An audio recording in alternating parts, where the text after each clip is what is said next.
प्रिय विद्यार्थियों, आज हम बीए पार्ट थर्ड के प्रश्न पत्र फर्स्ट में मैकाइविल के राज्य, प्रादुर्भाव और उसका स्वरूप के बारे में अध्ययन करेंगे।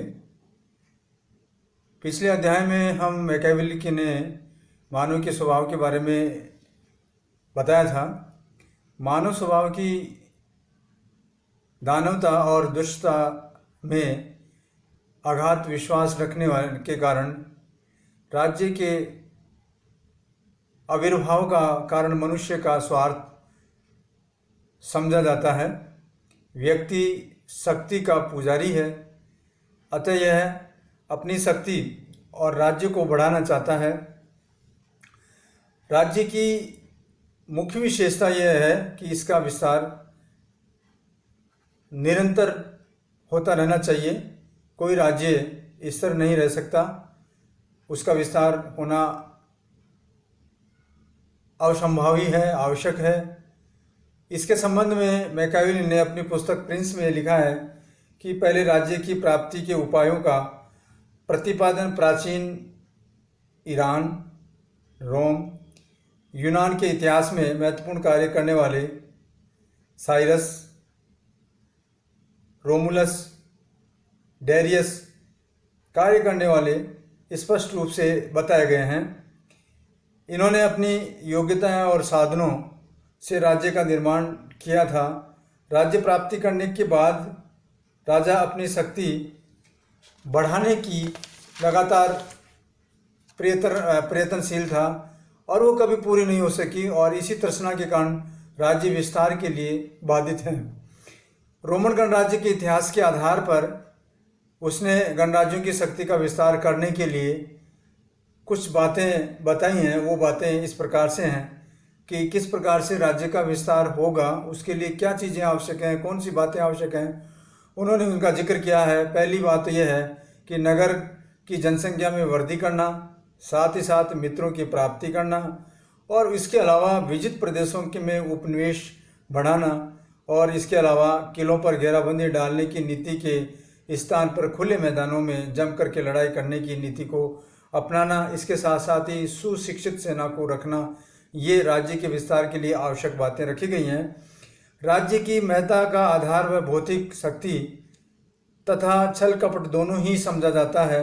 यानी भौतिक शक्ति के साथ साथ में राज्य को छल कपट भी करना चाहिए। इन दोनों में छल कपट अधिक महत्वपूर्ण है, क्योंकि शक्ति कपट में बिना अपना उद्देश्य पूरा करने के लिए पर्याप्त नहीं होती है, किंतु कपट शक्ति के बिना भी वो अपने उद्देश्य यानी उसका जो उद्देश्य है उसमें वो सफल हो सकती है।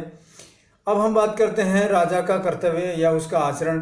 राजा कैसा होना चाहिए और उसके क्या आचरण होने चाहिए, इसके संबंध में अगर हम मैकाइविल के विचारों की जानकारी लेंगे, परंतु उससे पहले हम प्लेटो के आदर्श राज्य में प्लेटो ने नरेश के बारे में क्या कहा है। प्लेटो का आदर्श नरेश यानी कामनी कंचन के मोह से ऊपर उठकर के दार्शनिक राजा था, किंतु मैकाइविल का आदर्श राजा वह है जो किन्हीं भी उपायों से राजनीतिक शक्ति प्राप्त करना, उसका निरंतर विस्तार करता है। और उसने अपनी पुस्तक प्रिंस में राजा को अपना राज्य बनाए रखने के लिए बहुमूल्य शिक्षा दी गई है कि किस प्रकार से वो राज्य बना सकता है, उसको क्या क्या शिक्षा, क्या क्या बातों की जानकारी होनी चाहिए। तो उन बातों की जानकारी में मैकाइविल ये बताता है कि ये बहुमूल्य शिक्षा दी जानी चाहिए, और ये बहुमूल्य शिक्षा निम्न प्रकार से है। जैसे हम पहले बात करें बहुमूल्य शिक्षा की, जिसमें बताया गया है कि मनुष्य मानवीयता और पशुता के अंशों से मिलकर के बनता है। मनुष्य में दोनों ही गुण पाए जाते हैं, उसमें देवी तथा आसुरी दोनों प्रकार के तत्व विद्यमान हैं। अतः राजा को इन दोनों के साथ व्यवहार करने के उपायों का ज्ञान होना चाहिए कि किस प्रकार से कब तो मनुष्यत्वता दिखानी है और कब पशुता दिखानी है, आसुरी शक्तियों का प्रयोग करना है, तो इन दोनों को भली भांति उसको प्रयोग करना आना चाहिए। दूसरी शिक्षा, राजा में शेर की सूरता। राजा ऐसा होना चाहिए जिसमें शेर की सूरता यानी शेर जैसा साहस होना चाहिए, और लोमड़ी की चालाकी जैसा होना चाहिए। यानी कि दोनों प्रकार के हैं, शेर जैसी सूरता और लोमड़ी जैसी चालाकी राज्य के अंदर राजा के पास में होनी चाहिए, तभी राजा शिक्षित हो सकता है, आगे बढ़ सकता है। तीसरा जो शिक्षा बताई हुई ये है कि मनुष्य स्वभावतः बुरा होता है, ये सब जानते हैं मनुष्य का स्वभाव बुरा है, और मैकियावेली ने बहुत अच्छी तरह से इसका स्वभाव का चित्रण किया गया है पिछले अध्याय में। वह स्वयं धर्म के अनुसार आचरण नहीं करता है, अतः राजा के लिए मनुष्यों के साथ धर्म का आचरण करना आवश्यक नहीं है। चौथी शिक्षा है राजा को ऊंचे दर्जे का बहुरूपिया यानी विभिन्न प्रकार की परिस्थितियों में विभिन्न रूप बदलने वाला होना चाहिए और ढोंगी होना चाहिए। उसे शत्रुओं को मारने के लिए आंसू बहाने भी चाहिए, ऐसे नहीं कि वो उस पर सीरियस होए। इसके साथ साथ ही राजा को ऊपर से ये दिखाना चाहिए कि वह दयालु, वचनों का पालन करने वाला, सच्चा और धार्मिक, किंतु उसे वास्तव में ऐसा होना चाहिए कि आवश्यकता पड़ने पर वो क्रूरता, विश्वासघात, अधर्म और सभी अनैतिक कार्य वो कर सके। इस प्रकार से राजा होना चाहिए, ऐसे उसकी शिक्षा होनी चाहिए। छठी शिक्षा है प्रत्येक राजा को दयालु होते हुए भी इस बात का ध्यान रखना चाहिए कि कोई भी उसकी क्षमाशीलता या अनुचित लाभ न उठा सके। जो उसके अंदर अगर क्षमाशीलता है उसको वह लाभ अन्य लोग नहीं उठा सके, इसका ध्यान रखना चाहिए।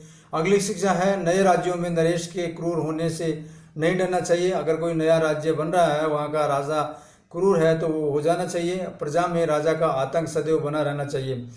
आठवां शिक्षा है राजा को अपने वचनों का पालन करने उस समय तक करना चाहिए जब तक कि कोई हानि या घाटा न हो। अगला शिक्षा है राजा को यशोपाल प्राप्ति करने के लिए सदैव प्रयत्नशील रहना चाहिए और ऐसी कोशिश की जानी चाहिए कि वह प्रजा की घृणा का पात्र न बने। इससे बचने के लिए राज्य के नागरिकों की संपत्ति नहीं छीननी चाहिए, स्त्रियों का सतीत्व भंग नहीं करना चाहिए। अगली शिक्षा है उसके उपरोक्त समय पर प्रतिवर्ष प्रजा के मनोरंजन के लिए मेलों की व्यवस्था भी करनी चाहिए। ये नहीं कि मेले नहीं हो, उस समय मेलों की व्यवस्था भी जनता, राज्य में रह रही जनता के मनोरंजन के लिए उस समय मेलों की आवश्यकता थी, तो मेलों की आवश्यकता भी होनी चाहिए। अगला गुण है राजा को दंड आदि होने का अप्रिय कार्य अपने अफसरों से कराना चाहिए। यानी जो दंड देने का कार्य है वो ये बताया गया है कि राजा को नहीं देना चाहिए, प्रजा को देना चाहिए, क्योंकि अगर बुरी होगी तो प्रजा होगी। इसमें यही कारण है कि बदनामी अफसरों में पड़ेगी और इसके विपरीत प्रजा को प्रसन्न करने के कार्यों से जैसे राजा को पुरस्कार, उपाधियों का वितरण स्वयं करना चाहिए ताकि वह जनता में लोकप्रियता हो सके, लोकप्रियता हासिल कर सके। अगली शिक्षा है राजा को साहित्य और संगीत का संरक्षक, कलाकारों का सम्मान करने वाला गुण ग्रहण होना चाहिए। इसके साथ साथ ही राजा को मंत्रियों के चुनने में बड़ी सावधानी बरतनी चाहिए, चापलूसों से बचना रहना चाहिए और इसके साथ ही उसे प्रजा का दिमाग बड़ी योजनाओं में लगाना चाहिए। और इसके साथ ही वह कहता है कि किसी नए राज्य का पर अधिकार करे तो उसे वहाँ के पुराने संविधान में कोई किसी प्रकार का परिवर्तन नहीं करना चाहिए, जो का त्यों रहना चाहिए। अगला आता है शासन पद्धति के विभिन्न प्रकार। मैकियावेली ने शासन के विभिन्न प्रकारों के बारे में बताया। यहाँ पे प्राय मैकियावेली राजतंत्र का पक्षपाती समझा जाता है। इस धारणा का मुख्य आधार उसका सुप्रसिद्ध ग्रंथ द प्रिंस है। इसमें उसने राजा को आवश्यक पड़ने पर समस्त नैतिक बंधनों से ऊपर उठकर के शक्तिशाली राज्य स्थापित करने के लिए उपयुक्त परामर्श दिए गए हैं। वह फ्रांस, स्पेन, इंग्लैंड के सुदृढ़ एवं शक्तिशाली राजतंत्रों का प्रशंसक रहा है, उनकी बड़ाई की है उन्होंने। इटली के अनेक राज्यों में विभक्त होने के कारण वह इसके उद्धार के लिए भी वहाँ प्रबल राजतंत्र की स्थापना को आवश्यक समझता है। राजतंत्र जो कि इसका विस्तार से प्रिंस में वर्णन किया गया है, किंतु वह राजतंत्र को ही एक श्रेष्ठ शासन व्यवस्था नहीं समझता। और इसके संबंध में उसकी जो दूसरी पुस्तक है डिस्कोर्स, उसमें उसका वर्णन किया गया है। विभिन्न प्रकार के शासन प्रणालियों का वर्गीकरण डिस्कोर्स में किया गया है और इसके गुणों दोषों की विवेचना से स्पष्ट हो जाता है कि इस वर्गीकरण से वह अरस्तु का अनुसरण करता है और उसके मतानुसार वह शासन प्रणालियों को तीन मुख्य प्रकार से भेद करता है या तीन मुख्य भागों में वो बांटता है, जिसमें हम बात करते हैं पहला राजतंत्र मोनार्ची, दूसरा कुलीन तंत्र एरिस्टोक्रेसी और तीसरा वैध प्रजातंत्र कॉन्स्टिट्यूशनल मोनार्ची। और अब इनका जो बिगड़ा हुआ रूप है, विकृत रूप है, तो विकृत रूप में हम राजतंत्र को तानाशाही कह सकते हैं और कुलीन तंत्र को अल्पतंत्र या धनिक तंत्र भी कह सकते हैं और वैध प्रजातंत्र को प्रजातंत्र कहते हैं, डेमोक्रेसी कहते हैं। ये इस प्रकार से उन्होंने बिगड़े हुए या विकृत रूप बताए। मैकियावेली मिश्रित शासन प्रणाली को सर्वोत्तम तथा सबसे अधिक स्थिर समझता है। उसने प्रिंस में राजतंत्र का विवेचन किया और डिस्कोर्स में उसकी जो दूसरी पुस्तक है उसमें गणराज्य का विवेचना किया। अब हम बात करते हैं गणराज्य की। डैनिंग के अनुसार अरस्तु की भांति उसका झुकाव गणतंत्र की प्रणाली की ओर है। उसके मत में जहाँ सामान्य रूप से आर्थिक समानता पाई जाती है, वहाँ गणराज्य यानी कॉमनवेल्थ की प्रणाली न केवल सर्वोत्तम है, किंतु वो इस अवस्था में केवल यही पद्धति संभव हो सकती है, ऐसा उन्होंने बताया अपनी पुस्तक डिस्कोर्स में। निम्नलिखित कारणों के आधार पर गणराज्य को राजतंत्र से उत्कृष्ट समझा गया है या माना गया कि गणराज्य सबसे अधिक महत्वपूर्ण है। उसमें अरस्तु की भांति उसकी ये धारणा है कि समग्र रूप में जनता का एक राजा से अधिक समझदार होती है। जनता को ये माना है कि जनता सबसे अधिक ज़्यादा समझदार है राजा से, और इसके निर्णय अच्छे होते हैं। ये भी मान के चलता है जनता का निर्णय ईश्वर का निर्णय होता है, यानी जनता जो निर्णय चाहती है, इसका अर्थ ये हुआ कि वो ईश्वर का निर्णय है। दूसरा जो कारण है कि किस प्रकार से किस आधार से ये गणतंत्र राजतंत्र से अच्छा है, उसमें अधिकारियों का चुनाव और व्यक्तियों का सम्मान करने में जनता का निर्णय सामान्य रूप से ठीक होता है। तीसरा आधार है राजा भले ही राजनीतिक और कानूनी संस्थाओं की स्थापना करने में अधिक सफल हो, किंतु उन्हें बनाए रखने की क्षमता गणराज्य में न कि राजतंत्र में। चौथा आधार है गणराज्य राजाओं की अपेक्षा संधियों को पालन करने का कार्य अधिक सफलतापूर्वक करते हैं, क्योंकि राजा जब चाहे अपनी संधियों को भंग कर सकता है, किंतु गणराज्यों में संधियों को पुष्ट अथवा भंग करने के लिए सब नागरिकों की सहमति, यानी मनमर्जी से कोई संधि को भंग नहीं कर सकता है। भंग करने के लिए संपूर्ण नागरिकों की आवश्यकता जरूर है, उनके निर्णय लेने की आवश्यकता जरूर है। दूसरे देशों में संधि पालन के लिए राजतंत्र की अपेक्षा गणराज्य पर अधिक भरोसा किया जा सकता है, ये भी आधार है। अगला आधार है गणराज्य इसके लिए भी श्रेष्ठ है कि उसमें सभी व्यक्तियों के शासन को भाग लेने का अवसर मिलता है, सभी व्यक्ति उसमें भाग ले सकते हैं, जबकि राजतंत्र में ऐसा नहीं है।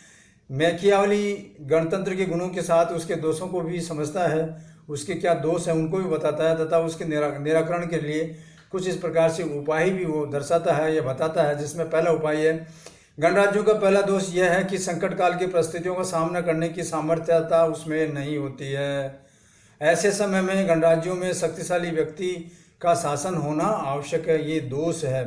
दूसरा दोष यह है कि गणराज्यों में सरकारी पदों पर किसी भी एक व्यक्ति का नियंत्रण न होने पर इसमें अन्याय हो जाता है, और गणराज्य में ऐसे अधिकारियों के कार्यों की जांच करने की दंड देने की व्यवस्था होनी चाहिए कि इस प्रकार से कोई गड़बड़ी नहीं हो और उनको दंड मिलना चाहिए अगर वो दोषी हैं। तो तीसरा दोष यह है कि दलबंदी का है। गणराज्यों में ऐसा होना चाहिए, ऐसा होना स्वाभाविक है कि उनके मतानुसार प्रत्येक दल को अपने विचारों को प्रकट करने की पूरी स्वतंत्रता होनी चाहिए। यदि उसे रोका जाएगा तो असंतोष की आग किसी भी समय विद्रोह के रूप में फूट पड़ सकती है, लग सकती है। इसीलिए दलबंदी के कारण राज्य में फूट न पड़े, इसके लिए यह आवश्यक है कि राज्य की जनसंख्या एक ही जाति की हो। मैकियावली ये कहता है कि राज्य की जनसंख्या एक ही होगी तो उसमें किसी प्रकार की कोई फूट नहीं पड़ेगी। विजातीय तत्व होने से उसकी संस्कृति एवं सामाजिक परंपराएं भिन्न होती है, और इसके साथ ही उसकी परंपराएं संघर्ष से उत्पन्न होने वाली अव्यवस्था गणराज्य को विकसित कर देती है। अतः गणराज्य में सजातीय तत्वों की प्रधानता होनी चाहिए, तभी जाकर के राज्य एकजुट रह सकता है। राजतंत्र के संबंध में उसका ये विचार है कि निर्वाचन राजतंत्र स्वतंत्रता को सुरक्षित बनाए रखने के लिए सबसे शक्तिशाली या प्रभावशाली एक साधन है, साधन के रूप में उसको माना गया है। इसमें कुलीन तंत्र की अपेक्षा आंतरिक झगड़े कम होते हैं। वह भूमिपति सामंतों या जमीन रखने वाले सरदारों द्वारा संचालित की जाने वाली शासन प्रणाली का वो घोर विरोधी है, उसका वो घोर विरोध करता है। सामंतों के पास स्वतंत्र शक्ति एवं दुर्ग होने की सामाजिक व्यवस्था और शासन को चलाने के लिए असंभव हो जाता है। उपरोक्त विवरण से ये ज्ञात होता है या ये स्पष्ट हो जाता है कि शासन प्रणाली के संबंध में मैकियावली का विचार यह है कि विभिन्न समूह और विभिन्न परिस्थितियों में विविध प्रकार की शासन प्रणाली उपयुक्त होती है। कोई शासन प्रणाली सब परिस्थितियों के लिए ठीक नहीं है, ऐसा उनका मानना है। विभिन्न शासन प्रणालियों में उसका झुकाव समानता रखने वाले नागरिकों के गणराज्य की ओर जाता है, इंगित होता है। धन्यवाद।